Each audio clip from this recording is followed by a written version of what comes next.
Bagaimana ceritanya kita tinggal di sebuah negara, pendapatannya rendah, pajaknya tinggi. Ada yang salah di pemerintahan sana. Kawan-kawan semua, pajak itu ada 3. Yang pertama itu pajak konsumsi, pajak yang berdampak kepada seluruh masyarakat di Indonesia. Yang kedua adalah pajak penghasilan, yaitu pajak yang hanya untuk para pekerja. Dan yang ketiga, yaitu adalah pajak kekayaan, yang mana pajak tentang kekayaan seseorang atau individu. 5 Desember yang lalu diberitahukan bahwa kenaikan PPN hanya untuk barang-barang mewah. Tetapi apa? Beberapa hari yang lalu dirilis bahwa kenaikan PPN tidak hanya untuk barang mewah. Pembohong! Mereka pembohong!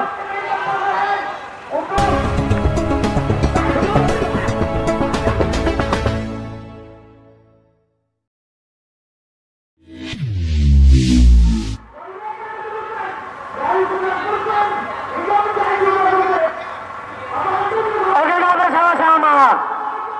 Sumpah mahasiswa-mahasiswi Indonesia.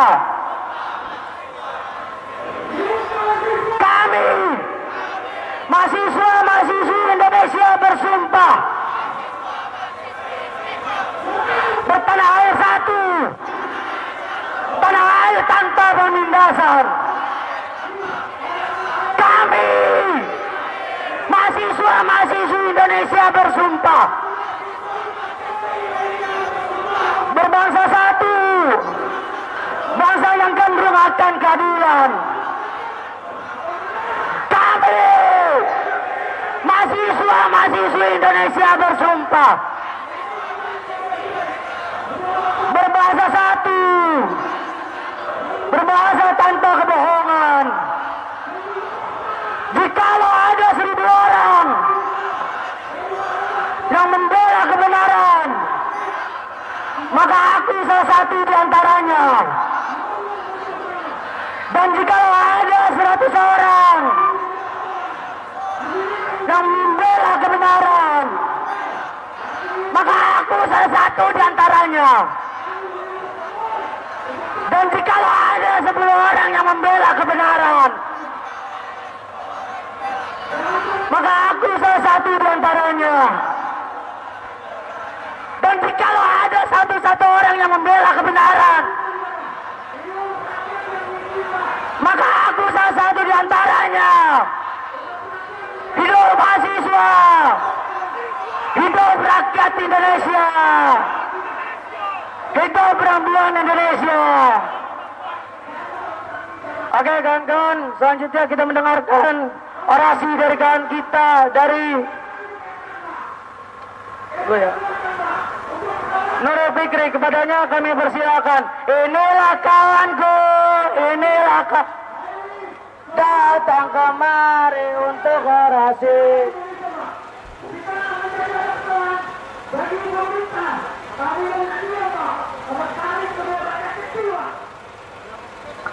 Cek. Assalamualaikum warahmatullahi wabarakatuh. Sambut salam hangat saya, salam cinta belum perjuangan, karena cinta kita berjuang. Hidup mahasiswa, hidup rakyat Indonesia, hidup perempuan Indonesia. Kawan-kawan semua, tahun depan 1 Januari 2025 PPN akan naik menjadi 12%. Yang mana pada tahun 2022 kemarin PPN sudah naik 1%, tapi sekarang dinaikkan lagi. Apakah kenaikan PPN 1% itu nanti hanya akan bertampak 1%? Tidak kawan-kawan. Karena perhitungan dari para ekonom, jikalau pajak dinaikkan 1%, maka barang akan naik sebanyak 9%. Kita sebagai mahasiswa tidak bisa diam. Semangat kawan-kawan. Bagaimana ceritanya kita tinggal di sebuah negara, pendapatannya rendah, pajaknya tinggi. Ada yang salah di pemerintahan sana. Kawan-kawan semua, Pajak itu ada 3. Yang pertama itu pajak konsumsi, pajak yang berdampak kepada seluruh masyarakat di Indonesia. Yang kedua adalah pajak penghasilan, yaitu pajak yang hanya untuk para pekerja. Dan yang ketiga, yaitu adalah pajak kekayaan, yang mana pajak tentang kekayaan seseorang atau individu.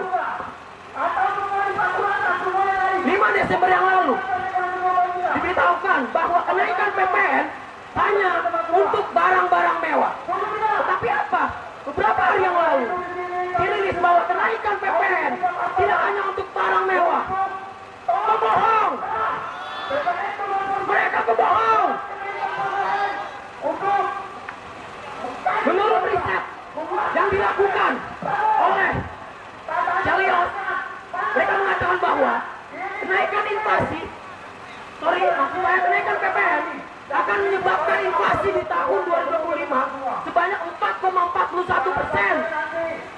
Dengan catatan November 2024 kita sudah inflasi sebanyak 1,55%. Bayangkan kawan-kawan, 1,55% saja udah berasa. Gimana 4,sekian%? Rupiah semakin melemah. Mau dibawa mana Indonesia? Ironinya adalah kenaikan PPN ini adalah antitesis terhadap program-program Prabowo yang katanya populis. Prabowo tidak populis, tidak pro terhadap rakyat, sangat pro terhadap kaum berjuang, kawan-kawan. Padahal kawan-kawan, para ekonom mengatakan bahwa PPN 12% ini hanya akan mendapatkan keuntungan untuk negara sebanyak 50 triliun saja. Itu sangat kecil. Dan dampaknya kepada seluruh masyarakat di Indonesia. Berbeda dengan pajak kekayaan 2% kepada 50 orang yang ada di Indonesia, yaitu 90%, 50 orang yang menguasai 90% kekayaan di Indonesia. 2% dari pajak mereka itu 81 triliun. Itu hanya 2%. Jadi sudah jelas bahwa kenaikan PPN ini sangat tidak pro terhadap rakyat. Lebih baik mereka pemerintah yang ada di sana menaikkan pajak kekayaan, karena mereka kaum berjuang, mereka tidak terdampak atas kenaikan yang signifikan tersebut. Mereka masih dapat membeli barang dan segala macamnya. Sementara kita yang di bawah, nanti ketika PPN naik, sabun, sampo, semuanya akan naik. Kita yang terdampak. Hal tersebut akan membuat para masyarakat di Indonesia menurun daya belinya. Kita sebagai mahasiswa harus terus melawan. Sepakat kawan-kawan. Sepakat kawan-kawan. Terus suarakan PPN ini. Lebih baik mereka memungut pajak kepada orang-orang yang berjuang dibandingkan kita, kaum-kaum yang menengah ke bawah. Kita yang paling terdampak atas PPN ini kawan-kawan. Sedangkan mereka dengan segala macam cara mereka tidak terkena PPN ini. Dan menurut saya pemerintah itu sangat bodoh. Sangat kawan-kawan. Kenapa mereka mengakhiri rakyat kecil?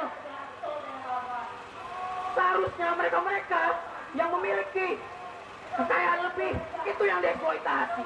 Ini kita sudah kecil, nyari kerja susah, pendapatan kecil juga, tapi kita yang terus dieksploitasi. Suara kita dipelihara untuk pemilu selanjutnya. Itu terus menerus terjadi di negara ini kawan-kawan. Kawan-kawan semua, kita harus tetap bersuara terhadap kebobrokan daripada pemerintah. Kawan-kawan, saya berasal dari keluarga, ibu saya adalah seorang aktivis 98 yang berasal dari UNJ dan ayah saya dari Al-Hikmah. Dan saya berdiri di sini untuk menyambung perlawanan terhadap pemerintah yang bobrok. Hidup mahasiswa! Hidup rakyat Indonesia!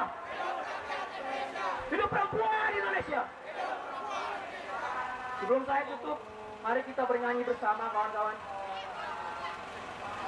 Buruh tani